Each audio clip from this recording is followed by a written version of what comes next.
Welcome to Sunday's Hyperbole episode. I'm gonna take some time to talk about male behavior as I've seen it, and I'm gonna try to classify it on a kind of a spectrum with 4 different categories. It's going to be the most negative way that a man can present in society, and then it's going to be the most positive way that he can present in society.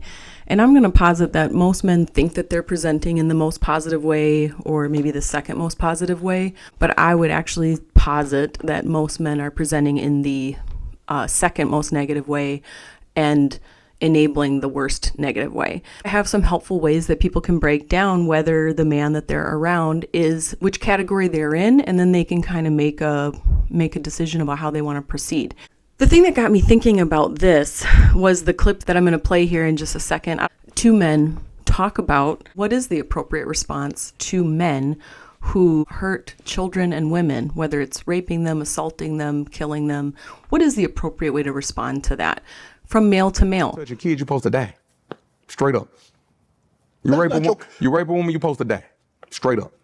Yeah, but that's not your purpose. That's not your Who? I thought we were going to let him handle that. Who? Boy, God ain't put me here to be. God, give me the strength to make sure this nigga, man, I'm going to stand over and give him everything I got. God, please let him be stretched. Because sometimes you give him everything you got and they, God don't take his hand off him. But if God take his hand off him, that feet going up in that air. His feet going up in that air. That's how that's supposed to go. You get relief from that? You feel you... What? If somebody molests my daughter, you going to die. Or I'm going to die trying. But I'm very resourceful. Unfortunately. But if you touch one of my children, you're going to die. The video got me thinking. I eventually showed it to my spouse and had an enlightening conversation with him, where I think we both were a little bit taken aback by each other's point of view. So I think this is a worthy discussion for all people to have when they're thinking about protecting their communities. The main categories are predator, parasite, provider, and protector. On the negative side, you have predator. Then you have parasite. Then on the positive side, you have provider, which is next to the most positive version of a man, which is the protector. The protector also provides, but the provider does not always protect. And the predator harms. They seek to harm or take, while the parasite doesn't necessarily seek to harm or take, but they do that. It's part of their behaviors. Provider and parasite are both transactional. It's very much, I am providing this for you. There is an agreement there, or you are providing this for me. So there is a transactional nature to it. And then with protector and predator, it's all inclusive. It is everything. So if you are a predator, you are predating on everything. If you are a protector, you are protecting everything. So whereas a provider might provide for the mind and body, the protector will provide for it and protect the mind and body, and in so doing, protect the spirit. The thing that got me thinking about this was watching the clip of the 2 men talk about it, and the one man saying, well, that's not your place to enact that consequence, basically. Because the one man says, if someone hurts my children or a woman, they're gonna die. I'm gonna kill them. I'm gonna find a way, and it's gonna happen. And the other guy's like, oh my God, that's not your place. Like, really? The part about that conversation that is unnerving to me as a woman is watching 2 men break this down, this moral situation where the man who believes with all his heart that he is the reasonable one is the one who is saying, let the violence against women and children stand. It's not your place to intervene. It's not your place to give consequences to a man. He presents it as it's not your place. Like, don't get outside the justice system. Let the justice system take care of this. But also the justice system is largely laws written by men for men that are specifically written not to protect women or children. When you look at just even the big Epstein thing happening now, it's obvious. It's not about are people ignoring it or do they not believe it? It's that we have in this country an unacknowledged difference in paradigms in how men view their roles and their responsibilities. And most of the men, I would say, see the pinnacle of their manhood as being providers, and only a few men see the pinnacle of manhood as being protectors, and I would argue that the pinnacle of manhood is being a protector. Now, I don't mean a protector in the sense that a dog guards its resources. I mean a true protector, someone who is like the man who said that he would kill those people for doing that to children or women. It's not necessarily just about him getting outside the judicial system to give consequences. What you have to look at is he is talking about a system of social deterrence that men are responsible for creating. If they are going to continue to be complicit with men running everything, which of course they are, they're never going to give that up. Even the best ones won't. They won't. Not prove it. Prove it. And I don't mean just electing one woman. Like, can you imagine as a large scale men going, you know what? Yeah, we have completely just screwed all this up. Women are going to run it. It would never happen. They would never have the self-awareness or humility to do that, because again, they're not protectors. They're not looking at who is actually best equipped to protect everyone. They're looking at resources and securing resources. The best that they can be is a provider. That is someone that uses resources and drops them off. It doesn't take commitment of spirit to be a provider. That could be just a paycheck, and you're working anyway to live. So this idea, I'm working to pay for my children. You got to work anyway, right? Unless you're a parasite. Unless you're just going to look for someone to set you up, and then you're just going to sort of take from them and skim from them, which I've seen lots of men do that. And you can say, well, women do that too. Again, you're not acknowledging literally history or anything real if you're going to try to equate the two.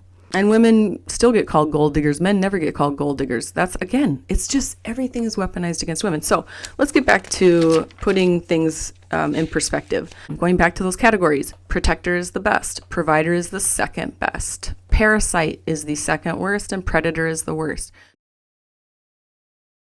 Once you can start breaking it down into those 4 categories, you can start setting your emotion aside, and you can start actually determining, what does this male, bring into my life? And this is not a hateful thing to say, because I have males in my life that I would say, they meet the status of protector. My husband does meet the status of protector. He does.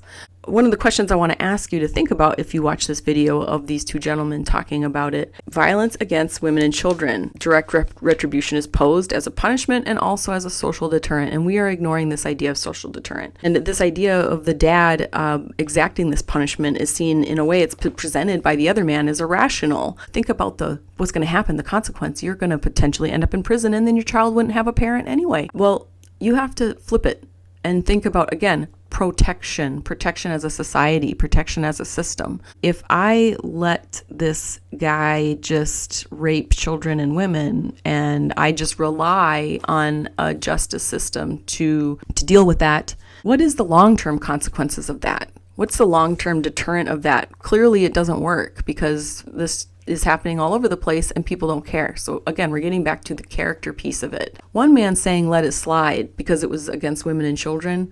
You wouldn't want to hurt a man over women and children.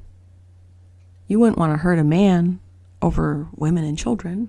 That's basically the message, right? Well, it is from this woman's perspective. Men are way too comfortable making excuses for other men to let the justice system take care of it for them, while they're more than willing to weaponize the justice system against women and children and people that it doesn't want to count in the system. Well, I think there's a gentleman's agreement among men, and every man's agreement, really. It's not a gentleman's agreement. It's an every man's agreement among men to agree not to hold each other accountable and to leave it to the law written by men, upheld by men, for men.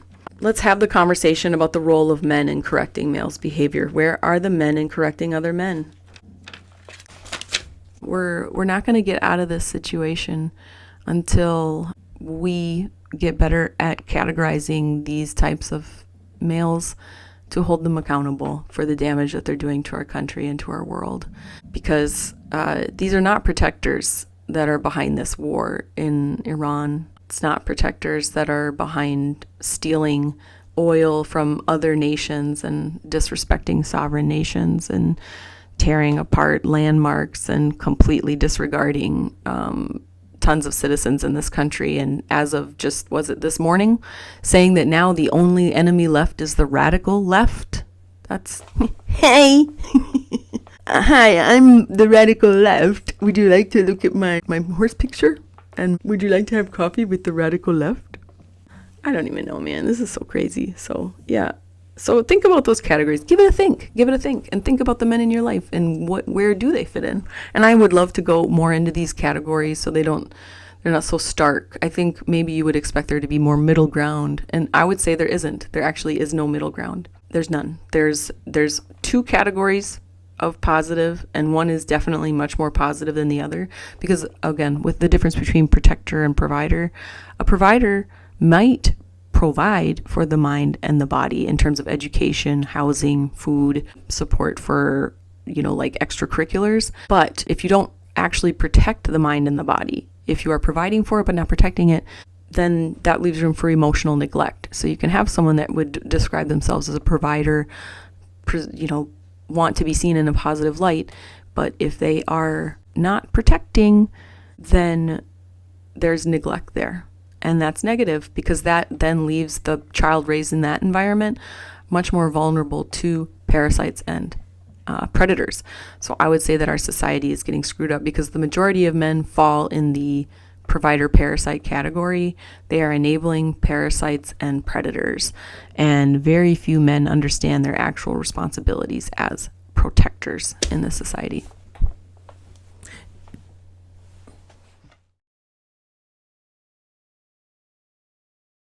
I saw that you did an interview with Mike Tyson, and you revealed for the first time, you never revealed this before, that you were sexually assaulted. Yeah, I was sexually victimized. So I've heard people say, what's so traumatic about this? Not only is the child robbed of his youth and his innocence, but when he or she tells the person that's in charge of protecting that youth and innocence, they go unheard. They're not believed. That was one of the reasons that me and my mother had a, disagreement. That's one of the reasons. Like, we told you what happened to us. So it was multiple. It wasn't just you. Nah, it was, I'm going to say me. It's just me. Okay. I'm going to take, I'm going to take, you going to take, I'm going to take the beating for the okay. brand. But yeah, I told you what happened to me. For a long time, and I hate what I'm about to say, for a long time, I exhibited a lot of violence out of fear. People salute me for a lot of stuff, but that was out of fear. Mm. That wasn't out of just me being no monster, no tough guy. That was fear. Were you a teenager at the time? Yes, sir. Were you threatened? When? Did he, if you tell anybody that this has happened, or if you tell anybody that this happened, something might happen to you or someone? He did.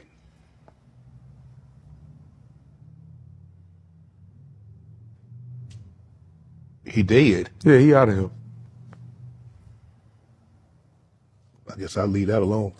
I really broke generational curses with that situation because people that came before me, they was raped.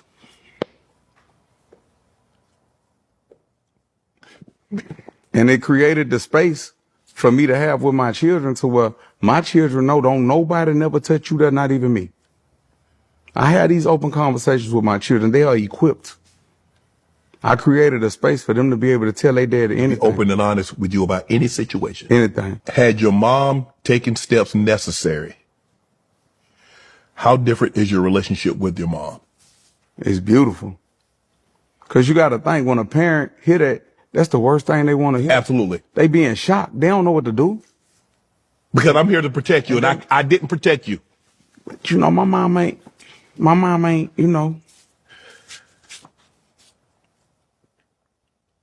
I love my mom. But I hate what happened, but at the end of the day, it's beautiful because my pain turned into my purpose, and I'm healing the world through that. And like I say, that person, he's stretched. So. Damn, Kev, you said like you proud of that. I am. The fuck? Kev. You touch your kid, you're supposed to die. Straight up. And to end this on a light note, I will show you one more of my bracelets that I really, really like. This is another Napier piece, and it is adorable. I'll let you listen to her. Can you imagine what materials these are?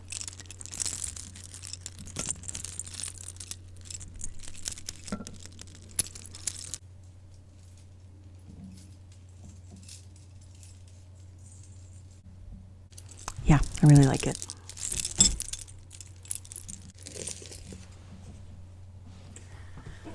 Surround yourself with people who...